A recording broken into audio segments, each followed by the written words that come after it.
Definitely cinema season, isn't it? It certainly is, and the big one this week is A Complete Unknown, that biopic all about Bob Dylan's life.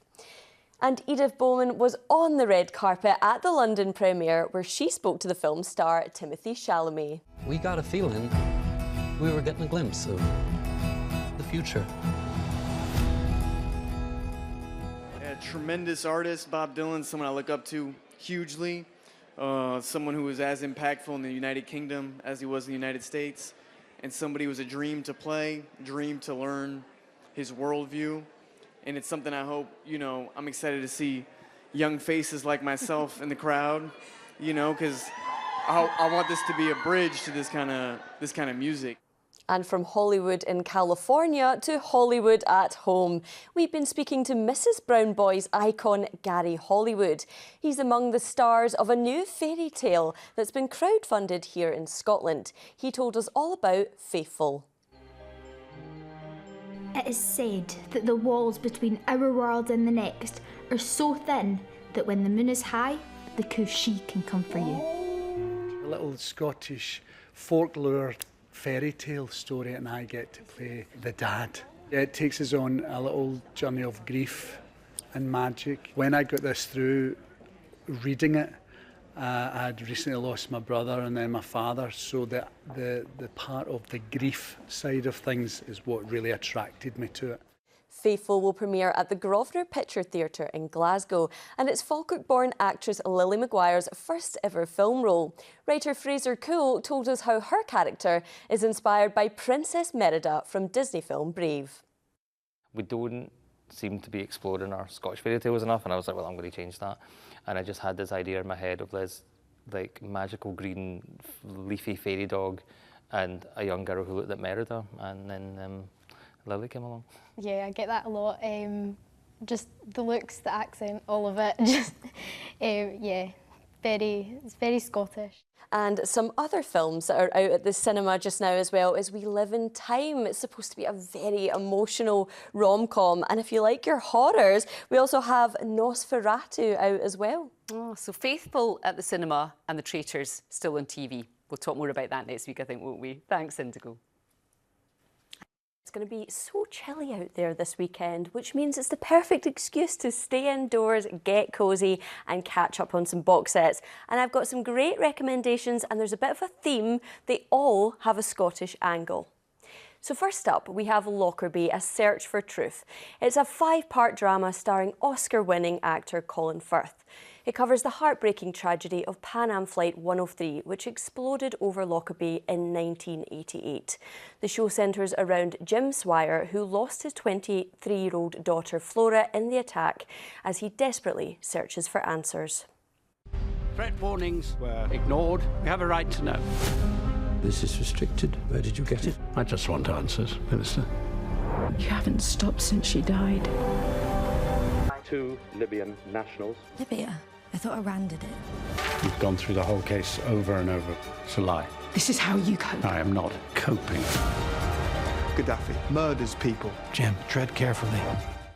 And the second season of The Rig is back by popular demand. The thriller follows a group of workers in a remote oil rig in the North Sea who were due to return to the mainland, but after a strange fog engulfs them, they end up stranded and fighting against supernatural forces. It features Scottish stars Martin Compston and Ian Glenn, who we caught up with earlier. It's mind-boggling what the series has managed to produce, I think, from, in a studio in Leith. But it's my hometown. It was where I was born and bred. And yeah, I think it's the happiest job I've ever done, probably because of that reason. This feels like a bit more than being at the back of the queue. Lastly, would you be willing to lie and backstab your way to 120k? Another group of strangers have arrived at Ardross Castle in the Scottish Highlands to play the ultimate reality TV game of deception and betrayal.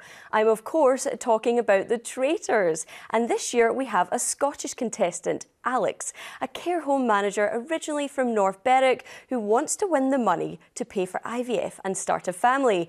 And he's already been teaching the contestants some Scottish lingo.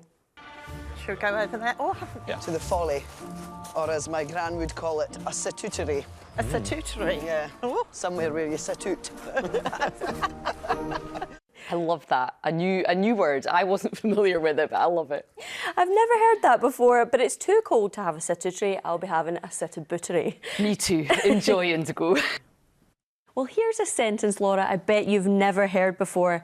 I've been talking to the winner of RuPaul's Drag Race in Airdrie. Never. I can confirm, never. Well, let me explain. So, Kyron Frax, who was crowned winner of the UK edition of the show, is currently on tour in Scotland as part of a cheeky adult panto. Their first Scottish show was in Airdrie Town Hall last night. But if you missed that, don't worry. Kyron and a whole cast of fabulous drag queens will be performing The Wizard of Oz in Arbroath, Aberdeen and Dundee over the weekend. The UK's next Drag Race superstar is Kyron Frax. How did it feel to win RuPaul's Drag Race? Oh my God. I mean, it's just such a wild question to even try and answer. It means everything to me. It means absolutely everything to me. This is something that I've been so hungry for. It is what I've dreamt of for years and years and years. You're currently touring Scotland with your adult panto Wizard of Oz. Tell us all about it. Well, this show, so it is an adult panto version of The Wizard of Oz. It's very surreal. There's a lot going on. Lots of lovely numbers. Lots of adult-themed panto. Not for kids. Then. Not for kids. Who forgot to bring the bins in? You made quite the entrance. Not every drag queen enters the show dressed as a glamorous bin. No, I mean, yeah, that literally just did come from, there was like a gig that I'd always do in London at Heaven, and I'd always just get into the bin at the end of the night, and people would be like, okay, that's the bin queen. And then I was like, wait, that's kind of like strong branding, because I feel like nobody else wants to be the bin queen. So I know that nobody's gonna come for my brand. What's next for you? What's the next big dream? I just wanna see as many places, as many people as I possibly can, all around the world. I want to do more TV, I want to do more film, and I want to create my own stuff.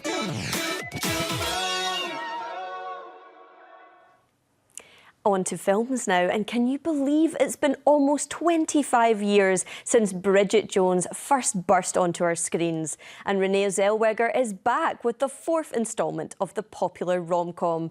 Bridget Jones, Mad About the Boy, sees a now widowed mother of 2 navigating the dating world again, and we caught up with the stars at the London premiere. You're a widow with 2 wonderful children. My advice to you is put your own oxygen mask on first. You just have to get laid. A lot of people relate to, you know, the challenges that she finds her way through and her vulnerability. You know, I think she feels like an old friend to me, you know? I think that I share that with a lot of people. She just has this gift of mining these moments that seem universally and cross-generationally relatable. How old are you? 28. Oh. No, I'm just kidding. I'm 29.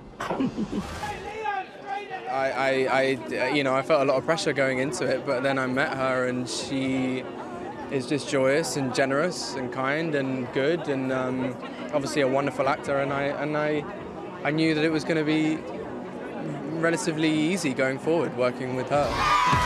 You sure you're up to this? I'm your girl. Well, that premieres on Valentine's Day, so it's the perfect excuse to take your partner out and treat them to a date night. How incredible is it to be part of that show? I mean, realistically, I don't think any of us understood how popular this would be and how big it's become. But ultimately, it's so much fun and it's really gripped the nation.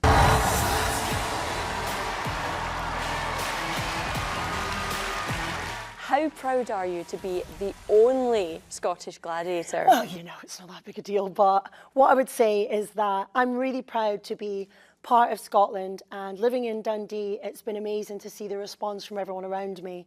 And there's so much to offer in Scotland. The people are amazing, the culture, the heritage, and I think like for Scotland, it's wonderful that we can push the strength of our people. And I think I try my best to represent that. Electro's on Tony in red, Amanda in blue being marked by Sabre. But that doesn't stop her. What does a day in the life of a gladiator look like? How do you get in such good shape? Well, realistically, all of us have very similar routines in that we wake up with a focus on eating to fuel our body, hydrating, then we'll all train again, eat again, sleep again, train again, eat again. That's really what most of us do all the time. And then the rest of the time we spend time working on ourselves. Is it true that you can deadlift 160 kilograms, and is that the weight of a small elephant? So I hear. It's actually the weight of a small African baby elephant, which is important information that we should all really take in. But yeah, I can deadlift that. Sabre is one pussycat you don't want to pet. She'll purr and play with contenders before pouncing. What are some behind-the-scenes secrets you can let us in on that people might not know? We've only just met. What I would say is Legend's actually a sweetheart. Okay. That's the biggest secret of the show. Legend's actually a total darling. And Viper, he is actually as mean as he seems. Okay. Oh, there's no secret there. He isn't a sweetheart. That's no secret. You didn't do your trademark move. Let's do it together. Let's do the Sabre. Okay, let me do it. Right through. Then this is when they think you're pretty, and then.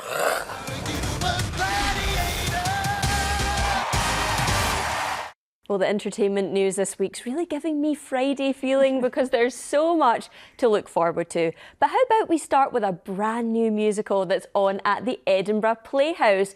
It's called Now That's What I Call a Musical, and it celebrates 40 years of the iconic Now That's What I Call Music albums. I don't know if you remember getting them at Christmas as a present. I do, yes. I certainly do. Well, this musical, it's actually directed by Strictly's Craig Revel-Horwood, and I got to speak to the star-studded cast, including 80s music icon Toyah Willcox. Now That's What I Call a Musical promises to transport you back in time with its nostalgic 80s soundtrack and storyline. 20 years since we left school. How? So Now That's What I Call a Musical is based around a friendship of two lovely girls who met in the 80s as teenagers, and their friendship continued over the next 20 years. And it's about them meeting at their reunion. Toyah Willcox stars as herself and performs one of her top hits, I Want to Be Free. Such an honour to be asked to do something like this because I'm playing me and I am going to create a character. Yes. I mean, the thing is, I am quite a modest person until I get on stage, but I think for now the musical I'm going to play it as the devil. I'm just going to be, you're going to rip that poster off the wall as soon as I leave. Craig Revel-Horwood. 2. The musical is choreographed and directed by Strictly Come Dancing judge Craig Revel-Horwood. And having both been contestants on the show, Nina Wadia and Toyah are no strangers to working with him. I'm laughing. I'm still really raw from the experience. If I could turn back time, I would have taken lessons the whole year and gone in. That whole process, so different to obviously Strictly based, put on a character, you know, the baddie. But in this one, there was laughter in the rehearsal room. Because he has a bit of a reputation, doesn't he, for being quite tough? Well, I worked with him in 2003, and this was before Strictly, and he was really sweet. Edinburgh actor Kieran Cooper Welsh is thrilled to be performing in his home city. He's starring alongside X Factor winner and songstress Sam Bailey. So I'm from Granton, born and bred, down there. So not actually too far from the Playhouse. Has he been showing you around? Has he been showing you some of the... No, Sam can do the best. No, I can't. I can't believe you're going to get me to do this. Right, okay, so I watched a TV show called Balamory with my kids. Right. And there was like a woman that was doing a tour on it, and this is the only thing I know how to say, and I hate you, and I am going to kill you. It's like, hello, my name's Kirsty, and I'll be your tour guide today. That wasn't too bad. Thank you, thank you. I wonder if that's what people hear when we talk. We're starting tonight's entertainment with a bit of reality TV nostalgia. Yes, that's right, Laura. Can you believe it's been 23 years since Gareth Gates placed runner-up on Pop Idol? And what a career he's had. Over 3.5 million records sold across the UK with top hits such as Unchained Melody and Any One of Us. Well, I got to sit down and catch up with him. He told me he's delighted to be in Scotland. He'll be performing upcoming shows in Ayr and Inverness. I've hungered for your touch. Gareth, so nice to see you here in Scotland.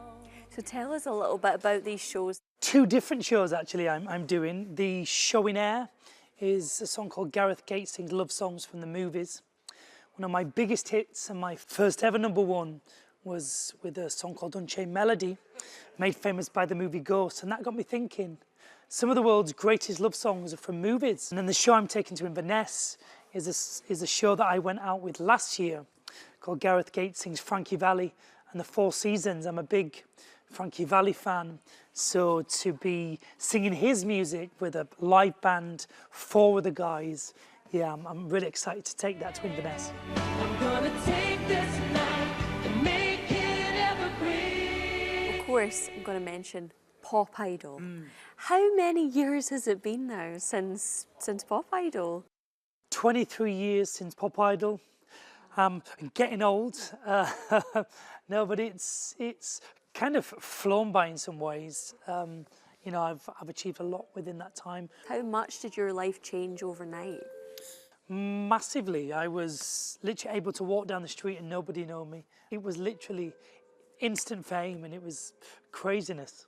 Did you enjoy that, or was that difficult to deal with? It was tough at the time because I was always a very shy boy with a debilitating stammer. You know, I didn't really want the attention, but you know, you sort of just had to accept that that was part of the job. The Pop Idol finalist 2002. And for people watching who might not understand just how big a show that really was at the time, how would you describe that? It was huge. I think that final between me and Will Young, you know, I don't think a final has gripped the nation as much since. To be part of kind of history like that is great, you know, and I'm very fortunate.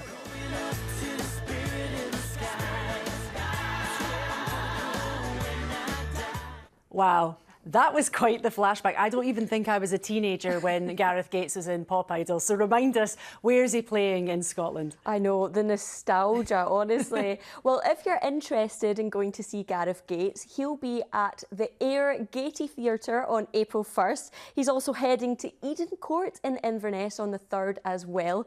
But if you're looking for something to get up to this weekend, it's the last chance to go and see Kinky Boots at Edinburgh Playhouse. It's starring Strictly star Johannes. I had the pleasure of seeing it this week. It's incredible. Highly recommend.